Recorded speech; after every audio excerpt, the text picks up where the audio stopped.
Selamat datang di pembahasan mendalam kita. Hari ini kita mau gali soal silvofishery ini atau Wanamina ya namanya di kita. Khususnya buat budidaya kepiting bakau di mangrove. Sumber kita ini dari macam-macam riset ya soal pengembangan silvofishery. Jadi misi kita bareng-bareng nih ngertiin apa itu silvofishery, kenapa ini penting, terus gimana modelnya buat kepiting bakau yang harganya lumayan itu, sama faktor lingkungan apa aja sih yang penting banget. Yuk kita kupas bareng. Iya, intinya sih gimana kita bisa nyiimbangin gitu ya antara jaga mangrove tapi juga ada kegiatan budidaya yang nguntungin, ekonomis tapi juga sustainable. Oke. Kita mulai dari basicnya dulu deh. Silvofishery atau Wanamina ini sebenarnya apa sih?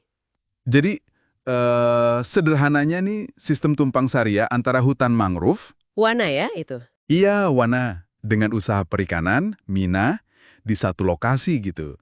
Tujuannya ya harmoni ekologis. Coba bayangin gini deh, daun mangrove yang jatuh, terus membusuk, itu kan jadi makanan buat organisme kecil di dasar tambak, kayak cacing, krustasia kecil. Oh iya. Nah, biota-biota kecil ini yang jadi pakan alami buat kepitingnya. Jadi bisa banget ngurangin kebutuhan pakan buatan. Otomatis kan nekan biaya. Malah katanya bisa bikin rasa kepitingnya lebih alami. Ini pendekatan yang udah jalan di banyak tempat loh. Di Sinjai, Kikyong, Pemalang, Bali juga ada. Wah, menarik banget. Jadi si mangrove ini nggak cuma jadi pagar doang ya, tapi ikut nyumbang ke rantai makanannya langsung. Nah ini nih, dari banyak pilihan, kenapa seringnya kepiting bakau yang dipilih buat sistem silvofishery ini ada alasan khusus? Tentu ada beberapa pertimbangan penting ya. Pertama, dan ini paling jelas, kepiting bakau itu kan emang habitat aslinya di mangrove, jadi adaptasinya gampang banget. Masuk akal. Kedua, nilai ekonomisnya. Ini tinggi kan? Buat pasar lokal oke, buat ekspor juga wah lumayan banget. Ketiga, ya sebagai sumber protein, jelas penting. Oke. Keempat, nah ini unik. Dia punya senjata atau cukup lincah lah buat bertahan dari predator alami di mangrove, kayak ular, burung, atau biawak gitu. Oh ya, di mangrove kan banyak ya predator gitu. Betul. Terus kelima, tumbuhnya juga relatif cepat, dan dia lumayan tahan banting sama kondisi lingkungan tambak yang kadang, ya gitu deh, naik turun. Oke, jadi emang pas banget ya habitatnya cocok, duitnya juga oke. Tapi nih, apa semua jenis kepiting bakau sama aja bagusnya buat model ini? Atau ada jenis tertentu yang lebih disaranin? Secara umum sih, ya kepiting bakau, genus Cila, itu cocok. Tapi emang ada beberapa spesies di dalamnya yang mungkin laju tumbuhnya beda dikit, atau ukuran pasarnya ada preferensi tertentu. Jadi, pemilihan spesifiknya bisa disesuaikan lagi sama kondisi lokasi dan mau jual kemana. Tapi prinsipnya sama, mereka itu kandidat ideal karena sifat alaminya.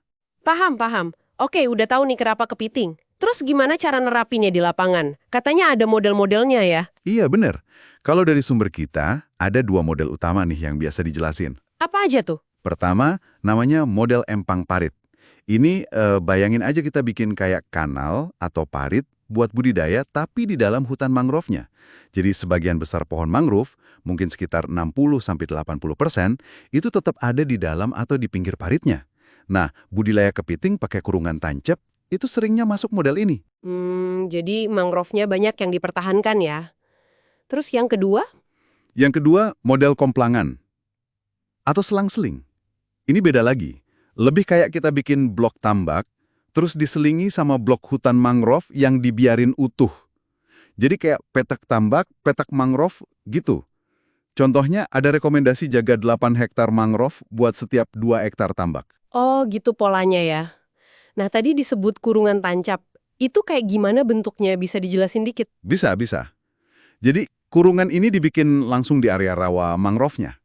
Pagarnya itu bisa pakai bahan alami kayak batang pohon nipah atau palma gitu. Atau, biar nggak banyak nebang, bisa juga pakai jaring nilon, waring itu loh. Yang kuat, terus dikasih kerangka bambu. Oke. Nah, pohon-pohon mangrove yang ada di dalam kurungan itu dibiarin aja biar lingkungannya alami buat kepiting. Yang penting nih, kalau pakai jaring atau waring, bagian bawahnya itu harus ditancepin papan atau penghalang lain. Mungkin sekitar 1 meter lebih lah ke dalam lumpur. Biar apa? Biar kepitingnya nggak kabur gali tanah. Wah, detil juga ya. Oke, Model udah, tapi pasti airnya ini ngaruh banget kan? Parameter kualitas air apa aja yang harus dijaga banget nih? Betul sekali. Kualitas air itu krusial banget. Pertama, salinitas, kadar garamnya. Itu idealnya mirip habitat asli, antara 15 sampai 30 ppt. PPT itu bagian per 1000 ya? Iya, parts per thousand.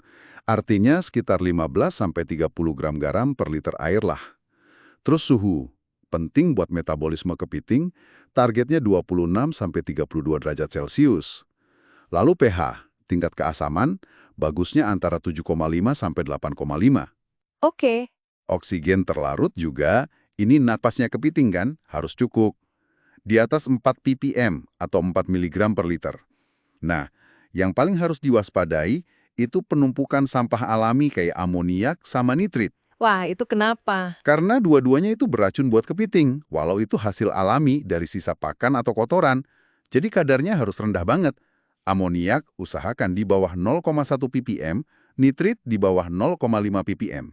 Bayangin aja kayak asap knalpot buat kita di ruang tertutup. Bahaya! Serem juga ya. Selain air, ada lagi. Tanah dasarnya juga ngaruh.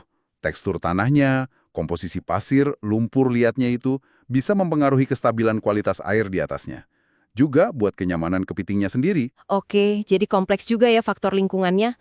Nah, setelah semua usaha ini, kalau dirangkum nih, apa sih keuntungan utama dari kita menerapkan silvofishery ini? Wah, banyak ya. Manfaatnya itu multidimensi. Secara sosial, jelas, ini buka lapangan kerja, seringnya buat masyarakat sekitar mangrove itu sendiri kan? Betul, pemberdayaan ya. Iya. Terus secara ekonomi, ya jelas ngasilin duit dari kepiting yang harganya bagus, bahkan bisa dikembangin jadi ekowisata juga kadang-kadang. Nah, yang nggak kalah penting, secara ekologi, kita secara aktif itu jaga benteng alami pantai. Mangrove itu kan nahan abrasi, nahan badai. Sekaligus nyerap karbon juga. Jadi ini benar-benar pendekatan teknis yang cerdas buat manfaatin lahan secara berkelanjutan. Win-win solution lah. Jadi bisa dibilang silvofishery ini bukan sekedar bikin tambak biasa ya, tapi ini sistem terpadu yang pinter lah gitu. Mengawinkan budidaya kepiting yang untung sama jaga mangrove yang penting banget. Tepat sekali. Ini contoh bagus gimana kita bisa manfaatin sumber daya alam, tapi tetap selaras sama konservasi. Asal, ya itu tadi, pendekatannya benar, detail teknisnya diperhatiin, sama kondisi lingkungannya juga dihormati. Sip! Nah, ini sebagai penutup nih. Buat Anda yang dengerin di rumah, coba pikirin deh. Dengan semua potensi bagus dari silvofishery ini ya, kira-kira apa sih tantangan non-teknis paling gede? Mungkin soal sosialnya, atau kebijakan pemerintah, atau mungkin pasarnya. Tantangan apa yang kira-kira bisa menghambat silvofishery ini diadopsi lebih luas lagi di pesisir Indonesia? Nah, itu pertanyaan buat Anda renungkan lebih jauh ya.